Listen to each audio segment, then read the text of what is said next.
Olá, alunos do curso técnico em cuidado de idosos. Estamos hoje na nossa unidade 3, né, onde a gente vai estar abordando o tema principais transtornos mentais que afetam a pessoa idosa. Na unidade 1 e na 2, a gente abordou alguns temas relacionados à saúde mental, a introdução à saúde mental, que é de extrema importância para que vocês conheçam melhor a disciplina, para vocês se introduzirem na disciplina e assim poderem entender um pouco desses transtornos mentais que acometem a pessoa idosa.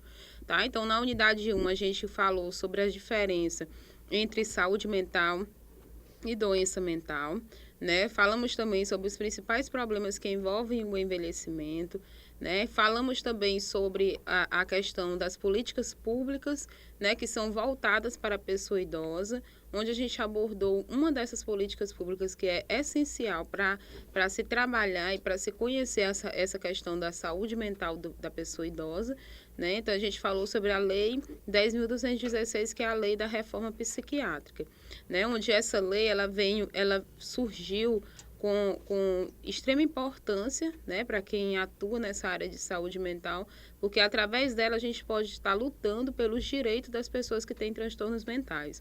Tá? Então, é uma lei que vem trazendo os direitos, ela garante os direitos às pessoas que têm transtornos mentais, e independente da idade dessa pessoa. Então, crianças, adolescentes, adultos, né, inclusive pessoas idosas, têm os seus direitos assegurados pela Lei 10.216. Né? Então, a gente abordou todas essas questões das políticas públicas na unidade 1 e na unidade 2 dessa disciplina de saúde mental do idoso.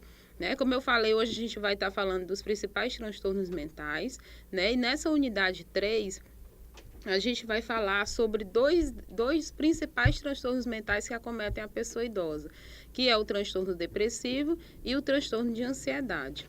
Tá? Então, alguns outros transtornos acometem também a pessoa idosa, como o transtorno de personalidade, né, esquizofrenias, acometem, mas em maior proporção é a depressão e a ansiedade, por isso são os dois transtornos que a gente vai estar abordando.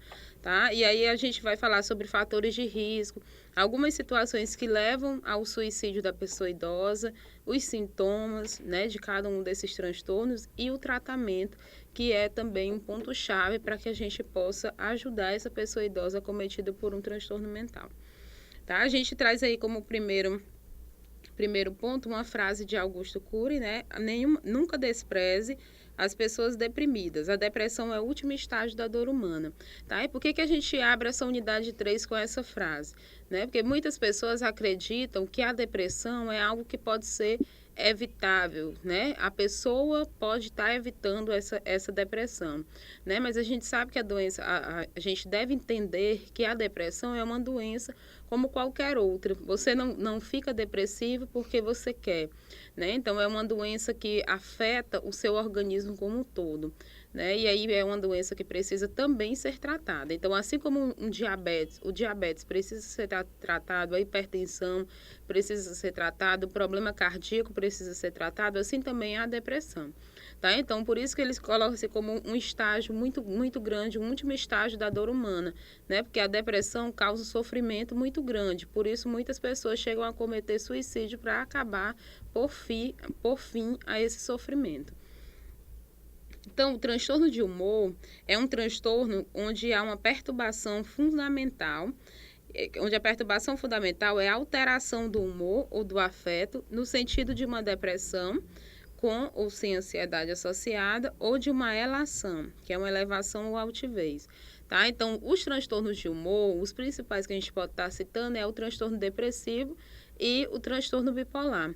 Tá? Então, o transtorno depressivo, ele se caracteriza mais por esse sofrimento, por esse humor deprimido, né? Uma tristeza mais profunda. E o transtorno bipolar, ele é mais caracterizado por essa elação, um humor elevado, um humor expansivo. Tá? Então, o transtorno de humor que a gente vai estar trabalhando nessa unidade 3 é o transtorno depressivo. A maioria desses transtornos ela pode ser recorrente e a ocorrência dos episódios individuais pode frequentemente estar relacionada a situações ou fatos estressantes, né? Por isso a gente sempre coloca que uma vez que você teve um transtorno mental, por exemplo, a depressão, né, você pode se tratar, você pode manter-se bem durante muitos anos, mas se você passar por uma atividade estressante, por uma situação estressante, né, e você não tiver uma boa ajuda psicológica, né, e familiar, você pode ter uma recorrência desse transtorno, tá? Então, você pode ter uma recidiva desse transtorno mental e você pode vir até uma depressão novamente. Tá? Então, aqui para gente entender um pouco como é que a depressão está cometendo, né, a população brasileira, a gente traz um estudo onde ele coloca que no Brasil a prevalência de depressão entre as pessoas idosas varia entre 4,7% a 36,8%. Tá? Então, a gente vê que o índice de depressão em pessoas idosas é extremamente alto, né? Quase 40% no Brasil. É um dos transtornos mentais que é mais comum na pessoa idosa e a prevalência é maior em mulheres. Tá? As pessoas doentes, idosas que são doentes ou institucionalizadas, também apresentam prevalência maiores. Né? Quando a gente falou lá na unidade 2 sobre essa questão do idoso institucionalizado, né? O idoso que vive nas instituições de longa permanência, que são os asilos, a gente colocou esse fato de que muitos idosos apresentam depressão, né? Por viverem uma situação onde eles se encontram mais sozinhos, longe da família, muitas vezes doentes. Né? Então, esse estado aí de estar institucionalizado leva a um percentual maior de idosos depressivos. A presença de depressão em pessoas idosas tem um impacto negativo em sua vida. Tá? E esse impacto é negativo em qualquer pessoa que tenha depressão, independente da idade. Né? Porque ela vai prejudicar suas atividades de vida diária, suas atividades de trabalho, as relações sociais e familiares, né? E pode também levar essa pessoa a tentar cometer suicídio. Né? Por isso que ela traz um impacto muito negativo para a pessoa que a tem. Quando a gente lembra de avaliação cognitiva, né, desde lá do comecinho das unidades, eu venho falando para vocês em relação da importância da avaliação cognitiva. Tá? Então, quando o idoso buscar um serviço de saúde, né, seja ele um posto de saúde ou um consultório particular, né, com queixas físicas, é sempre importante que o médico faça uma avaliação cognitiva. Né? Se ele for atendido por um outro profissional, também é importante que seja feita essa avaliação cognitiva. Tá? Para você começar a identificar se esse idoso ele vai ter alterações, o que pode estar desencadeando já o início de um transtorno mental. Né? Pode estar desencadeando aí uma depressão, uma ansiedade, ou até mesmo as demências, né? Que é a demência vascular e a de Alzheimer, que a gente vai estar falando na unidade 4. Né? Por isso a importância de você fazer essa avaliação. A tristeza e a depressão, elas são algo que são palavras, né, que são muito ligadas. Né? Acredita-se que a tristeza e depressão são a mesma coisa, né? Mas eu trago aqui para vocês algumas diferenças entre cada uma das duas. Tá? A tristeza ela é algo transitório, né? Que não compromete a vida diária. A pessoa chora, mas com motivos, e a pessoa sofre, mas ela realiza as suas atividades. Né? E ela também gosta de receber a ajuda do outro. Né? Na depressão, a depressão já é mais duradoura, é uma coisa mais prolongada. Né, uma tristeza mais prolongada. Ela compromete a gestão de vida diária. Né? A pessoa que sofre de depressão tem anedonia, que é a perda do interesse, né, do prazer por atividades que antigamente lhe davam prazer em realizar, como, por exemplo, cuidar da casa, cuidar da família, cuidar de si. Tá? O isolamento social, o choro frequente e sem motivos aparentes, então a pessoa chora sem ter motivos, né? E sente também uma tristeza profunda, tá? Então, por isso que a gente vê a diferença entre as duas, né? Depressão não é a mesma coisa de tristeza, tá? Depressão é uma tristeza mais duradoura e mais profunda. Tá? Então, quando a gente fala sobre depressão, a gente tem que entender um pouco do conceito. Né? A depressão é uma doença do organismo como um todo, que compromete o físico, o humor e o pensamento, causando grande sofrimento emocional e prejuízos para a vida pessoal, social e profissional. Tá? Então, a depressão não é apenas uma tristeza e também ela não é inerente ao processo de envelhecimento. Né? Então, em qualquer fase da sua vida, em qualquer idade, você está sujeito a sofrer de depressão. Não necessariamente apenas o idoso, tá? E ela comete o indivíduo como um todo, como a gente diz, que a depressão ela vai atrapalhar aí todo o seu cotidiano, né? As relações familiares, as sociais, né? A questão do seu trabalho também, então afeta todo o organismo. Quando a gente vê alguns dados, a gente começa a identificar, né, que a depressão ela é realmente um problema sério de saúde pública, né? Então, a depressão vem ocupando o 4º lugar entre as 10 principais causas de incapacitação, né? Então, a gente acredita que apenas o que vai causar alguma incapacitação são acidentes, né? Acidentes automobilísticos, né? Mas não, a depressão ela também causa isso, né? Porque o indivíduo que tem depressão, ele não tem muito prazer em realizar suas atividades, então ele fica com essa incapacidade. Né? Em 2020, a depressão vai estar em 2º lugar, né, entre as causas de incapacidade em países desenvolvidos. E nos países em desenvolvimento, ela vai estar em 1º lugar. Tá? A prevalência na população em geral é de 3 a 11%. Né? E a gente viu lá que a prevalência na pessoa idosa é em torno de quase 40%. Tá? E nas instituições de longa permanência, a gente vê que a quantidade é bem maior. Né? Quase 50% das pessoas que moram nas instituições de longa permanência, eles vão ser portadores de algum problema psíquico, né? De algum problema psiquiátrico. E os quadros demenciais são os mais comuns. Tá? Então, a depressão, ela está muito ligada, né, a essa questão que eu falei mais no início para vocês, que é a questão do suicídio. Né? Mas será que o suicídio ele é algo evitável? Com certeza. Tá? Então, o suicídio ele é evitável e ele pode, na maioria das vezes. Né? Por isso que você tem que dar um olhar diferenciado para essa pessoa que tem ideações suicidas, né? Que pensa em cometer esse ato contra si próprio. Tá? E aí o diagnóstico e o tratamento adequados são fundamentais para a melhoria da qualidade de vida dessa população, além de otimizar o uso de serviços de saúde e de prevenir óbitos prematuros. Né? Em todos os tipos de doença, a gente entende que o diagnóstico precoce e o tratamento são ideais, né? Para que você evite, né, que essa pessoa ela chegue a um estado de maior gravidade nesse adoecimento. Né? Então, assim também não é diferente dos transtornos mentais. Os fatores de risco para a depressão são o isolamento social, né, dificuldade nas relações pessoais, violência intrafamiliar, abandono e maus tratos, uso abusivo de álcool, antecedentes depressivos prévios, doenças incapacitantes e dolorosas, a institucionalização e a morte do cônjuge, familiar ou amigo próximo. Tá? Alguns fatores que podem estar influenciando ao surgimento de uma depressão.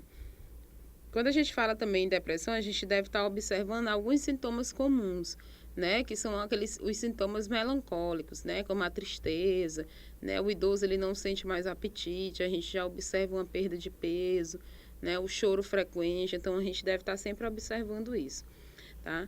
Algumas situações que levam a pessoa ao suicídio, né, a pessoa idosa, o suicídio é mais frequente no sexo masculino, né, quando esse idoso ele vive sozinho, quando ele já tem depressão, quando ele tem insônia persistente, inquietação psicomotora, doenças crônicas, dolorosas e incapacitantes, perda recente do cônjuge, institucionalização, quando ele é etilista, faz uso abusivo de álcool, e também quando ele tem sentimentos de culpa excessiva. Tá? Então, esses são alguns sintomas, algumas situações que podem estar levando a pessoa a uma ideação suicida, a um pensamento suicida. Tá? Quando a gente observa esses fatores de risco, né, a gente já deve estar começando a olhar com mais frequência para esse idoso, né, e tentar alguns fatores de proteção. Tá? Então, alguns sintomas que a gente pode estar citando como sintomas depressivos, alguns sintomas que o paciente apresenta quando ele tem depressão, né? Que são distúrbios no sono, no apetite, ansiedade, alterações no peso, tá? As expectativas negativas, o idoso fica com ideação suicida, indecisão, falta de iniciativa e de concentração, né? Algumas atitudes destrutivas, né, e agressivas, choro frequente, a fala pode ficar mais lenta ou apressada, comportamentos compulsivos destrutivos, agitação psicomotora ou retardo psicomotor, a baixa autoestima, tá? Anedonia, que eu já falei para vocês que é a perda do prazer para realizar atividades, baixa autoestima, tristeza profunda e o aumento da irritabilidade, tá? Além também do isolamento social. O que é importante é que a gente deve se atentar bastante, né? Que a equipe da atenção básica, ela tem que observar essa pessoa idosa que busca o seu serviço, né? Para estar realizando algum atendimento clínico, tá? Então, a equipe da atenção básica e da saúde da família deve dar atenção especial a esses idosos que, além do quadro de depressão, apresentam também outros sintomas, outras situações que podem agravar essa depressão, tá? Então, se o idoso apresenta depressão e sintomas psicóticos, que são as alucinações e os delírios, se ele faz uso abusivo de álcool, se ele tem risco ou tentativa de suicídio, transtorno de personalidade, ausência de algum apoio social, se a pessoa não aceita o diagnóstico e por isso não adere às recomendações terapêuticas, e se tem presença de outros transtornos psiquiátricos, né, esse idoso ele deve ser olhado com maior cautela e com maior frequência, né, porque além da depressão ele tem outros fatores de risco que podem levar a um agravante maior para quem tem depressão, né, podem agravar ainda mais o seu quadro, certo? O diagnóstico, a gente deve estar sempre observando que o diagnóstico ele é um diagnóstico clínico, tá? Que é feito através da identificação dos sintomas, tá? Então, quando se busca uma equipe multiprofissional, né, principalmente se essa equipe for especializada nessa área de saúde mental, né, ela vai saber diagnosticar essa pessoa idosa, né, porque o diagnóstico ele é feito através da entrevista, né, da identificação dos sintomas, da investigação dessa vida desse idoso e dos sintomas que ele vem apresentando. Tá? Quando a gente fala depois da depressão, né, a gente vai falar um pouquinho do transtorno de ansiedade, né? O transtorno de ansiedade no idoso ele é também algo muito frequente, né? E quando a gente fala em ansiedade, todos nós, né, temos um pouco de ansiedade. A diferença de alguém que tem um transtorno de ansiedade é porque ele não consegue lidar, né, com essas situações que vêm surgindo durante a sua vida, tá? Então, a ansiedade ela é relacionada com uma função adaptativa, tá? Se você não se adapta àquela situação de alteração na sua vida, você vai ter uma ansiedade. E essa ansiedade ela pode se tornar patológica, tá? Então, o transtorno de ansiedade no idoso ele é frequente por quê? Porque o idoso ele tem aquelas alterações, né, devido ao processo do envelhecimento. E quando ele não aceita essas alterações, quando ele não tem um apoio da família, né, ele pode começar a apresentar essas alterações relacionadas à ansiedade. O diagnóstico do transtorno de ansiedade na população idosa pode ser complicado, tá? Porque muitas vezes você vai estar associando ele com outras patologias, né? Porque há também um declínio cognitivo, tá? Um transtorno da ansiedade não é o mesmo que estresse, que preocupação ou que ansiedade relacionada às atividades do dia a dia, tá? Então, às vezes a gente acredita que uma ansiedade é a mesma coisa que um estresse, né? Mas não é verdade, tá? A gente deve entender que a ansiedade ela é diferente de estresse. A taxa de prevalência, né, do transtorno de ansiedade generalizado, que é o mais prevalente na pessoa idosa, é um dos tipos de transtorno de ansiedade mais prevalente na pessoa idosa, está entre 1 a 7,3%.